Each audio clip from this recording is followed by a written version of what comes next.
Columbus, Ohio. After starting slow at times this season, No. 17 Ohio State didn't waste time jumping all over Indiana on Tuesday night. Indiana's Zach McRoberts hit 2 quick shots, one of them a three-pointer, in the first one, 14 to put the Hoosiers up by 1. But Ohio State reeled off a 10-0 run and didn't relinquish the lead again in a 71-56 victory for the Buckeyes. I think they set the tone early with their physicality on both ends of the floor and knocked us on our heels pretty quick, Indiana coach Archie Miller said. And we were working uphill from there most of the night.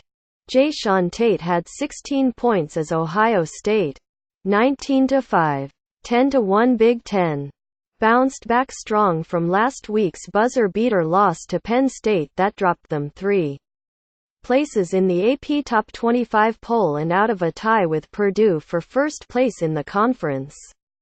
Caleb Wesson added 14 points and Keita Bates-Diop had 13 points and 13 rebounds for Ohio State. Wesson was 7 for 7 shooting and has made 11 in a row going back to Thursday's loss to Penn State. Devonte Green scored 20 for the Hoosiers, 12-11, 5-6, who have lost 3 in a row and 4 of 5.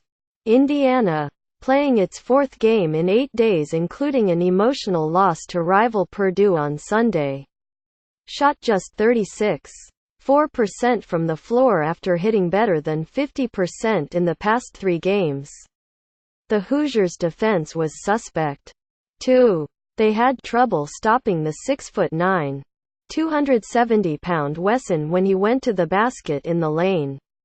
The fact that their most effective post player, 6'10" Darren Davis, is sidelined with an injury was a glaring factor.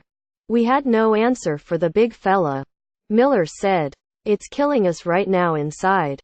We're getting paralyzed just in terms of sheer size of certain guys. And I thought Caleb did a really good job tonight for them. Ohio State shot 55.8%, with 40 of its points coming in the paint.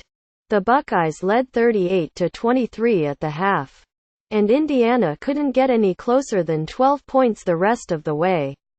I think we did a good job getting back on track tonight, Tate said. You see it all the time where teams take one loss, and it becomes another loss and another loss. I think our mindset and our approach really went back to what it was when we got on that winning stretch back at the beginning. We had to remind ourselves to play with that chip and play with that energy. Big picture, Indiana, Miller's first season continues to have its ups and downs. The Hoosiers also may have been a little fatigued, playing their 4th game in 8 days. Ohio State, the Buckeyes show their resilience after a tough loss last week, and they continue to roll toward a Feb. 7 showdown with No. 3 Purdue. Versatile Keita Bates-Diop is Ohio State's leading scorer but didn't light up the scoreboard, going 5 for 13 from the floor, including 0 for 3 from beyond the arc. He did, however, lead the Buckeyes with 13 boards, dished 5 assists and blocked 4 shots. That's what good players do. They find different ways to impact the game, Ohio State coach Chris Holtmann said. Holtmann noted that teams are starting to get more physical with Bates-Diop, and he has to adjust to it. He said I think Indiana had some tired legs. I think that's just reality. Holtmann. Up next, Indiana hosts Michigan State on Saturday. Ohio State hosts Illinois on Sunday afternoon.